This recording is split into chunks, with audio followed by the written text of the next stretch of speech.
Thank you, Bill. First of all, just thank you all. This is actually my first time at this conference, so I just want to thank Beth and Bill, the board, and all the volunteers for putting on such an incredible show here. And I realize that I'm the only thing standing between you and a long, luxurious lunch in beautiful Savannah, so I will try to keep us on time here. Chesapeake Oyster Alliance, at its core, is a coalition. You can't spell coalition without COA. It was established in 2018 with a top-line, head-turning goal of 10 billion oysters by 2025. There are two big agreements in the Bay region. One is the Bay-wide Total Maximum Daily Load. We refer to that as the Pollution Diet or the Chesapeake Clean Water Blueprint. And that's in place by EPA up until 2025.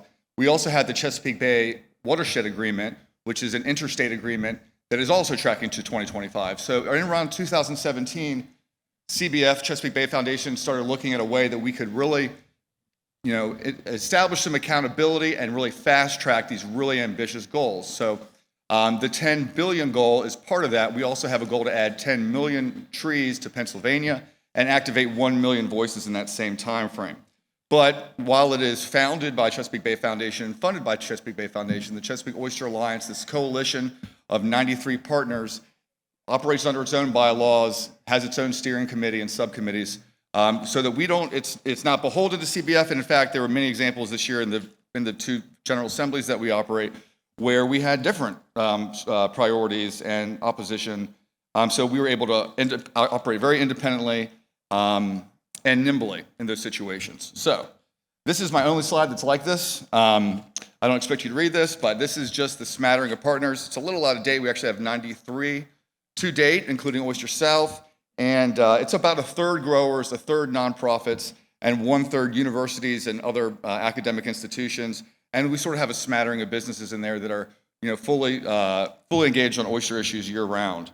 But this is what it looks like. And so the idea is that all up and down sort of the salty crust of the Bay, that we have partners. We've got growers, we've got universities, you've got your business owners, and of course we've got all the nonprofits. So together we can form a pretty compelling united front and to, again, work and be able to pivot very easily. The whole thing about all these different growers, there's an expression, you try to please everyone, you please no one.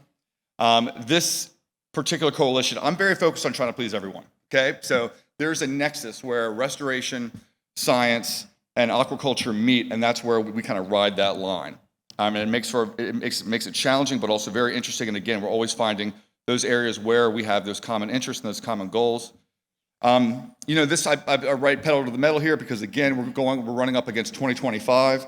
That is to meet that top line goal. That 10 billion goal is pretty impressive and ambitious, but it's really all the stuff that we're doing to get there that is really the most meaningful, in my opinion, and certainly most meaningful to the partners, is all these different programs, which I'm going to get into as well. But this whole idea of collaborate, innovate, accelerate.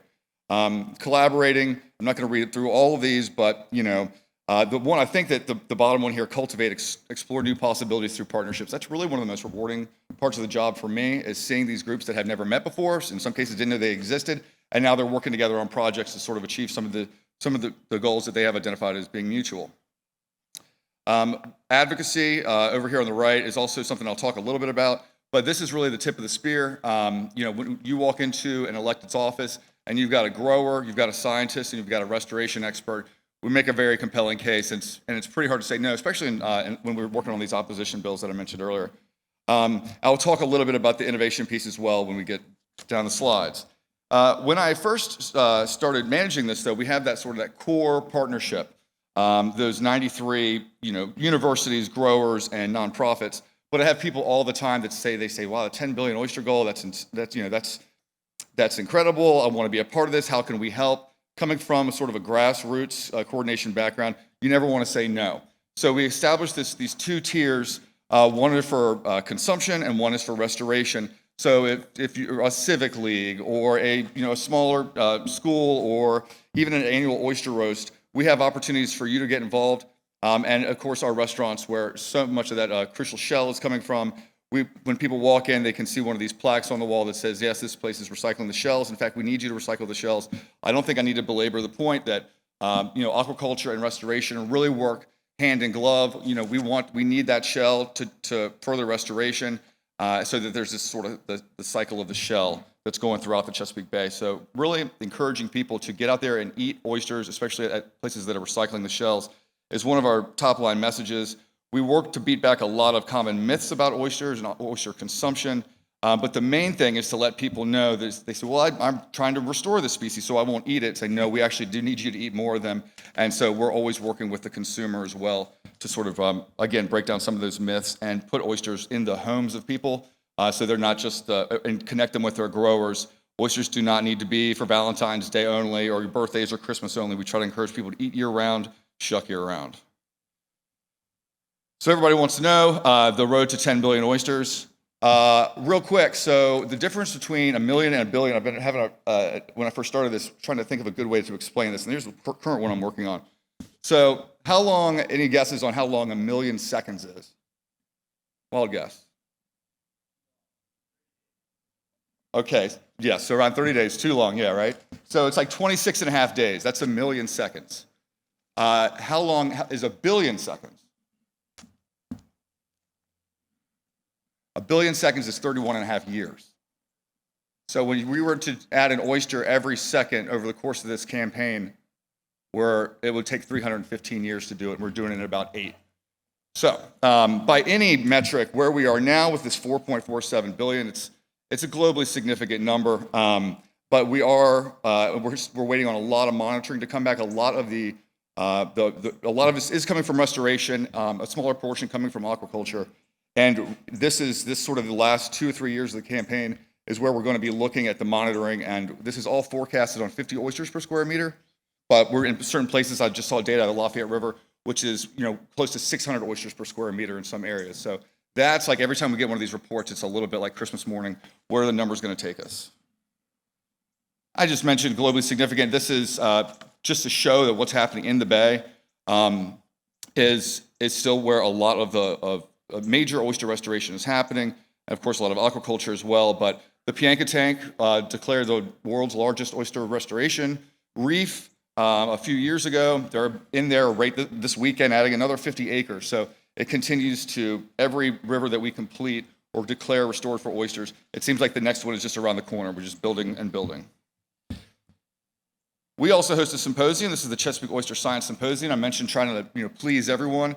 This is an event where we have research scientists from at the nexus of restoration and aquaculture, looking very hard at that agenda to make sure that whether you're in restoration, whether you're in aquaculture or in research, that you want to be glued to this agenda. The first year that we did it online.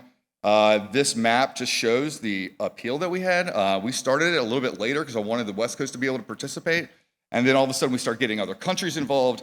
It just goes to show that people all around the country and indeed the world are looking at the work that we're doing here. We did it in person most recently this past September, and you can see the group that's touring the restoration of restored shoreline there. But the bottom slide, you've got a grower, a communications expert, and 2 nonprofit people, one of which is a researcher, all on the same paddleboard, and it's just a nice little sort of analogy for what we're trying to achieve. So advocacy. These are some recent photos. On the left, we hosted an oyster pop-up at the Virginia General Assembly. This is essentially just an oyster roast featuring 5 growers from 5 of the Virginia's oyster growing regions. We had planned to have 1,200 oysters there and be there for 3 hours. We went through those 1,200 oysters in about 40 minutes. We were completely mobbed. It was a big event. We don't have a way to, there's many people moving around, but we estimate somewhere between 500 and 1,000 people were there that day. Getting the growers up close and personal with their elected officials. Those elected officials walk away with a lot of pride for what's being grown in their districts. And of course, we're able to hammer home those legislative priorities that we have going on at any given time. We didn't do a roast, but we went up to the Maryland legislature and hosted a lobby day there, which has apparently is the first industry-focused lobby day that we've ever done at Chesapeake Bay Foundation. and certainly, which is mostly growers here, the first that they had ever participated in. Getting people out and up to the legislature to meet face-to-face with their elected officials is incredibly important. There's sort of a spectrum of effectiveness when you're trying to lobby, you're trying to get some legislation over the goal line, and really cannot emphasize enough how important it is and how impactful it is to get up there and meet your legislator in person. People are often nervous about it. They say, I don't know what to say. They act like it's a job interview, and I often tell them it is a job interview for the elected. It's actually a really enjoyable experience most of the time, and once you kind of break the seal on that, we have people who will come back year after year, so we look forward to doing this annually as well. But just for all the people that are in this room and so many people that I've met recently, you all are the best advocates and ambassadors for the oyster, and if you can make the time to go up there and do those few 5-10 minute meetings, you can have a real impact. So I would encourage you all to consider that in your local legislatures. The Chesapeake Oyster Innovation Awards. So every year we have $150,000 that is available to our partners. It's there's 3 tracks. It's education, monitoring, and aquaculture. These are we've fiddled around with the totals, but this most recent iteration there was $10,000 available per project.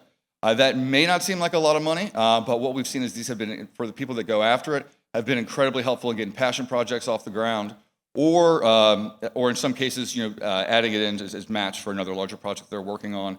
And just shout out to Oyster Seed Holdings for this beautiful photograph of this little girl looking at the baby oysters. I think that's actually food, but they have created through the innovation grant a beautiful sort of virtual tour of their facility, which I would encourage you all to check out as well.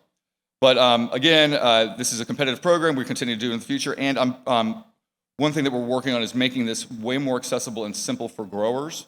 So instead of there being some sort of innovation tint to the project for the grower, we want to fund growers directly. So you need a tumbler, then justify the tumbler and how it's going to help your business, and it will be reviewed by the technical review committee separately. That's something that we're sort of working on now. But again, restoration is sort of moving under its own inertia towards 2025. It's the aquaculture sector that we think that we can really, we're really going to put some extra mustard on here in these next few years to try to get us to that goal. Partner capacity assistance. This is another funding mechanism that we have. This is a little bit more judicious. It doesn't go under a technical review committee. This is more about partnerships.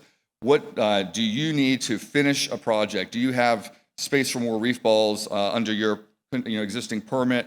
Is there something that we can do to help finish that? And it's often like a game of Tetris at the end of the season where we're starting to put in all these, there's oyster triangles and there's reef balls and there's spat on shell and all this stuff that we try to do and work at a capacity, at a scale at which we're able to complete other people's projects, with the theory being that the sooner you can finish your project or embellish your project, the sooner you can move on to the next.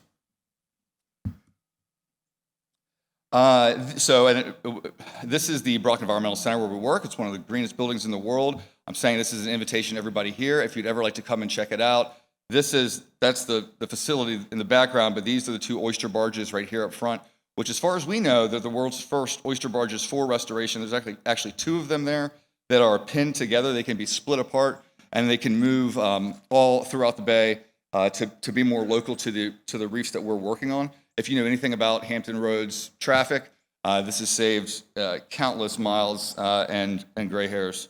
So yeah, just want to say thank you all very, very much. Appreciate it.